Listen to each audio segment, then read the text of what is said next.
गणेश कडाक मी bank of Baroda Lonidevkar शाखेमध्ये कार्यरत असून काल दिनांक 30/8/2024 रोजी दुपारी 3च्या दरम्यान आरोपी सागर नवनाथ थोरात व त्यांच्या पत्नी लाडकी बहीण या योजनेतील खाते दुरुस्तीसाठी आपल्या शाखेमध्ये आले होते।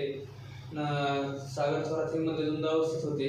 त्यांनी शासकीय काम करत असताना सर्व कर्मचाऱ्यांशी वाद घालत असताना त्यांनी शिवीगाळ केली व आमच्या शासकीय कामात अडथळा आणला। त्यांच्या पत्नीचे काम करून दिले असताना त्यांनी शिवीगाळ करून जाते जीवे मारण्याची धमकी देऊन गेले व 5 नंतर तुम्हाला बघतो असं सांगून गेले। 5:30 वाजता बँक बंद झाल्यानंतर त्यांनी बाहेर माझ्यावरती त्यांच्यासोबत 15 ते 20 लोक यांनी सगळ्यांनी मिळून माझ्यावरती अटॅक केला व मला अज्ञातस्थळी नेऊन माझ्यावरती जीवे मारण्याची प्रयत्न केला। तर कृपया या आरोपीवरती त्वरित कारवाई व्हावी व त्यांना लवकरात लवकर अटक व्हावी ही विनंती।